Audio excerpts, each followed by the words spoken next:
akan membahas tentang problematika pembelajaran bahasa Indonesia. Dan yang akan saya bahas yaitu model pembelajaran AIR, yaitu Auditory, Intellectually, and Repetition. Tanpa berlama-lama, kita langsung ke pembahasannya. Yang akan kita bahas pertama yaitu auditory. Arti dari auditory adalah berbicara dan mendengarkan. Auditory yaitu proses untuk melatih pendengaran siswa pada saat guru menyampaikan materi dan melatih siswa agar mampu berbicara untuk menyampaikan ide atau gagasan sehingga siswa menjadi lebih aktif. Menurut De Potter, gaya belajar auditory adalah gaya belajar dengan menggunakan suara.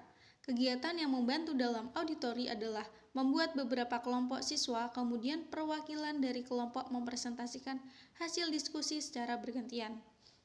Presentasi kelompok dibagi menjadi dua, yang pertama yaitu kelompok yang mendengarkan dan yang kedua kelompok yang mempresentasikan. Dengan begitu, auditory dapat terlaksana. Adapun yang kedua yaitu intellectually. Kegiatan belajar haruslah menggunakan kemampuan berpikir. Intellectually berarti menyelesaikan masalah. Kegiatan intellectually, siswa dilatih untuk menyelesaikan masalah.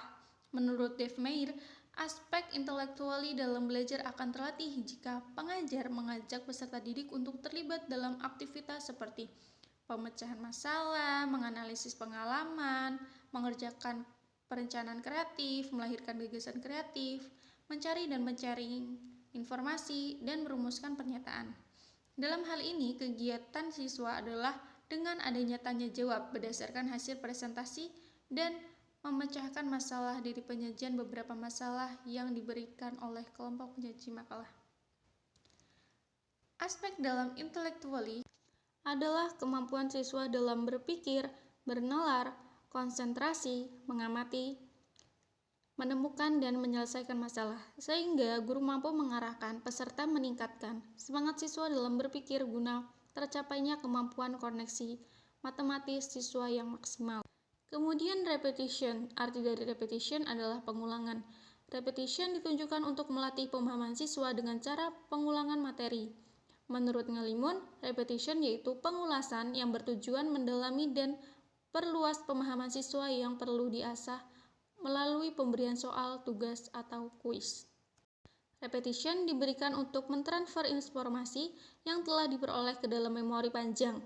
Pengulangan yang diberikan tidak berarti dengan pernyataan dan informasi yang sama, tetapi pengulangan dapat diberikan dalam bentuk lain yang tidak membosankan. Dalam hal ini, mahasiswa diberikan kuis pada setiap akhir presentasi dan diberikan tes pada akhir semester, sehingga siswa dapat mengingat informasi-informasi yang telah diterima. Dalam model pembelajaran kali ini terdapat kelebihan, yaitu melatih pendengaran serta keberanian siswa untuk menyampaikan pendapat, melatih siswa dalam memecahkan suatu persoalan secara kreatif, melatih siswa mengingat kembali tentang materi yang sudah dipelajari. Siswa menjadi lebih kreatif dan aktif. Kekurangan dalam model pembelajaran auditory intellectually repetition ini membutuhkan waktu yang cukup lama. Namun, hal tersebut dapat diminimalisir dengan pembentukan kelompok pada aspek auditory dan intellectually. Adapun langkah-langkah dalam model pembelajaran kali ini adalah sebagai berikut. Guru membagi murid dalam beberapa kelompok. Guru menjelaskan tugas yang dikerjakan oleh setiap kelompok. Siswa berdiskusi dengan kelompok perihal tugas yang diberikan oleh guru. Kelompok yang telah menyelesaikan tugasnya mempresentasikan di depan kelas. Kelompok yang lain menanggapi presentasi dari kelompok yang telah melakukan diskusi. Guru memberikan konfirmasi terhadap hasil pembelajaran. Guru membantu menjawab dari pertanyaan siswa yang mengalami kesulitan. Kemudian yang terakhir, siswa membuat kesimpulan secara lisan tentang materi yang telah dibahas. Itu dia penjelasan dari saya. Jika ada salah kata, saya mohon maaf. Sampai jumpa di video-video selanjutnya. Bye-bye.